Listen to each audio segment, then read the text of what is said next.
कौन कौन से लोग नशा करते हैं?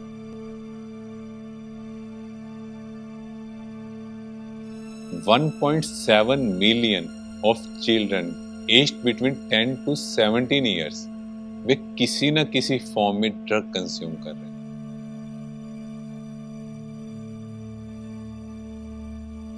and 89% had difficulty in communication with parents. क्या मेल एंड फीमेल में भी कुछ डिफरेंस है? Yes. इसके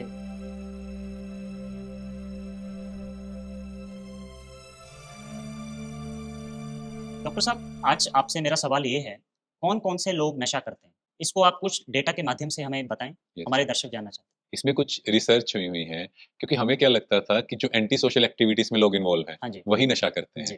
बट देखा गया 90% जो ड्रग एडिक्ट हैं they are of less than 25 years of age. जी।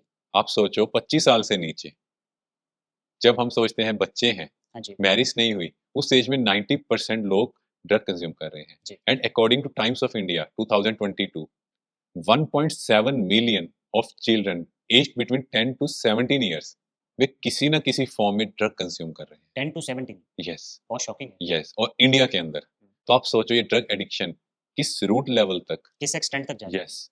इसके अलावा रशिया में एक स्पेशल नारकोटिक सर्विसेज की एजेंसीज हैं, तो उन लोगों ने ये देखा कि बेसिकली क्या पर्सनैलिटी ट्रेट्स हैं जी। जो लोग ड्रग कंज्यूम करते हैं एंड 78% जो थे दे वर इमोशनली इनस्टेबल।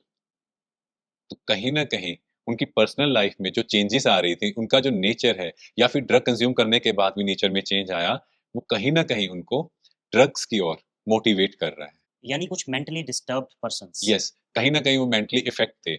इसके अलावा डॉक्टर यूसुफ मर्चेंट मुंबई में, उन्होंने भी एक रिसर्च किया और उसमें देखा गया कि 59% जो बच्चे ड्रग्स कंज्यूम कर रहे हैं that is because of absence of a father figure at home जी। And 89% had difficulty in communication with parents. मतलब कहीं ना कहीं पेरेंट्स के साथ वो ट्यूनिंग, वो बॉन्डिंग क्रिएट नहीं हो रही। वो अपने मन की बात उनसे कर नहीं पा रहे। यस, और कहीं ना कहीं वो उनको मोटिवेट कर रहा है ड्रग कंज्यूम करने के ड्रग्स लिए। की ओर जा रहे हैं। यस, और इनमें से 39% दे वर अनएम्प्लॉयड। ओह! तो कहीं ना कहीं ये भी बहुत बड़ा फैक्टर है। आपके कहने का मतलब अनएम्प्लॉयमेंट इसमें बहुत बड़ा रोल प्ले कर रहा है। यस, बट ये डेटा बता रहे हैं। क्या मेल एंड फीमेल में भी कुछ डिफरेंस है? यस, इसके जो रिसर्च हुआ उसमें देखा गया 235 पेशेंट्स में से ओनली 12 फीमेल एडिक्ट्स थे, ओह! Rest mail addict. तो कहीं ना कहीं मेल अगर एडिक्ट्स की गिनती ज़्यादा। यस, तो कहीं ना कहीं अगर हम देखें इसके बहुत सारे फैक्टर हैं। अग्रेसिव नेचर हो सकता है या सोशली परफॉर्मेंस का अंदर स्टिग्मा हो सकता है, तो एनीथिंग जी। कहीं न कहीं। और फीमेल्स कहीं न कहीं घर रहती हैं, उनका सराउंडिंग वैसा है, उनकी परवरिश भी अगर हम कहें, कहीं न कहीं वो इस तरह से होती है कि वो इन चीज़ों की ओर नहीं आगे बढ़ रहे। हाँ जी। शुक्रिया डॉक्टर हिमांशु। Thank you. तो दोस्तों, आप सभी ने जाना, ये मेरे लिए भी बहुत शॉकिंग है कि लेस देन 25 एज ग्रुप सबसे ज़्यादा ड्रग्स कंज़्यूम कर रहा है। आपके सामने है रियलिटी। तो इस समय हमारा फ़र्ज़ क्या है? हम सबका फ़र्ज़ है कि हम लोगों को अवेयर करें और सोसाइटी में एक बहुत बड़ा रेवोल्यूशन लेकर आएँ, ताकि हमारा समाज और ये देश बहुत अच्छा बन सके, नशा मुक्त बन सके। तो मिलते हैं अपने नेक्स्ट एपिसोड।